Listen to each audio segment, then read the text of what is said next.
you ever wondered how Red Alert 2 still looks and plays so well over 20 years later? Despite being a 2D game, its animations, AI and super weapons feel incredibly dynamic. But what makes it work under the hood? Today, we're diving deep into the technical magic behind one of the greatest RTS games ever made.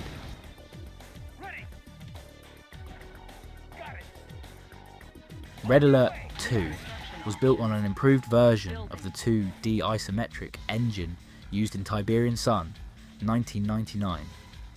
This engine was a refined version of the one used in Red Alert 1, but added several upgrades like improved lighting effects, dynamic lighting for explosions and super weapons, smarter AI pathfinding. Units could navigate around obstacles better than in previous C&C games, smoother unit animations, more fluid movement compared to the rigid animations of Red Alert 1.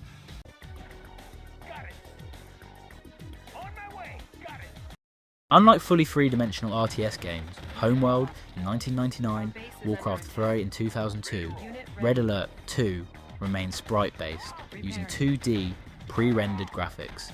Each unit and structure was pre-rendered as a 3D model, then converted into 2D sprites with multiple angles to simulate depth.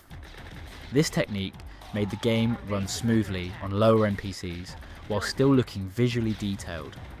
The game had more colours and higher resolution sprites than Tiberian Sun, giving it a brighter and more stylised aesthetic. The AI pathfinding was significantly improved compared to its predecessors. Units in Red Alert 2 were smarter about navigating the terrain and avoiding obstacles, allowing them to perform more complex manoeuvres during battles. For instance, when infantry encountered walls, they would take a path around the obstacle rather than just getting stuck. Also, the infantry could automatically take cover in buildings when nearby. The AI would target power plants or key buildings instead of just spamming attacks. Units attempted to stay in formation when moving instead of clustering chaotically. This was a huge improvement from earlier C&C games, where units often struggled with pathfinding and would get stuck in corners. Red Alert 2 featured LAN and online multiplayer via Westwood Online. It supported up to 8 players in skirmishes and online matches. The game used a lockstep simulation model, meaning each player's game state had to remain synchronized. This sometimes causes desync issues, especially on slow connections. The game used a simple peer-to-peer networking model, which made it vulnerable to cheating, for example map hacks, since the game client stored all game data locally. Red Alert 2 used 16-bit stereo audio, which was an improvement over earlier C&C games. Unit voice lines were compressed WAV files, allowing for higher quality while keeping file sizes low. Music was stored in mix file archives in a proprietary Westwood format. The game dynamically changes background music based on the player's actions, for example, switching to intense battle music during large fights. Training. Unit ready. Reinforcements ready. Unit ready.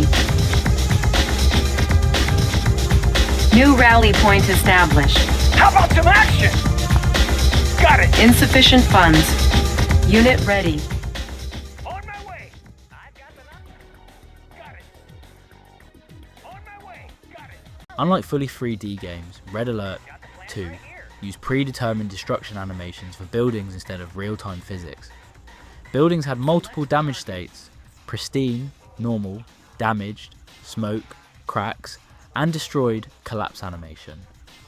Explosions were frame-based animations, but clever use of lighting and debris effects made them feel dynamic. Watch my 6. Unit ready. Outstanding. Warning. Nuclear silo detected. How about on my way? Got it. Super weapons like the nuclear missile and Weatherstorm used a combination of screen shaking effects, custom explosion sprites, and lighting overlays to simulate blasts. The Chronosphere effect used a special palette swap to create the teleport visual distortion. Base is under attack. Got it. On my way. Got it. Repairing. Westwood made the game partially moddable by allowing changes to certain text-based configuration files.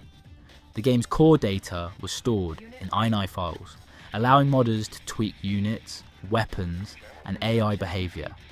Third-party tools later unlocked deeper modding, leading to popular total conversion mods like Mental Omega.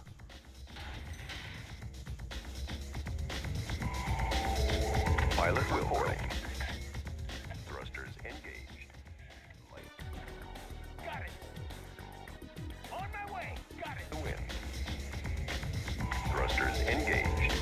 Wilco. Like the wind. The games too de-engine limited certain mechanics like free camera rotation or true line of sight mechanics.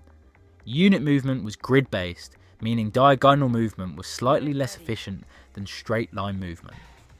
Lack of true physics, explosions and destruction were pre-scripted rather than dynamically simulated. Despite these limitations, Red Alert 2 was optimised well for its time, allowing it to run on low-end PCs while maintaining smooth gameplay.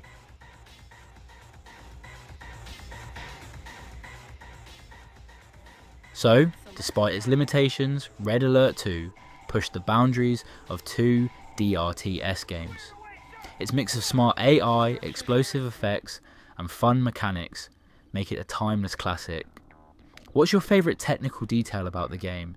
Let me know in the comments. Unit ready.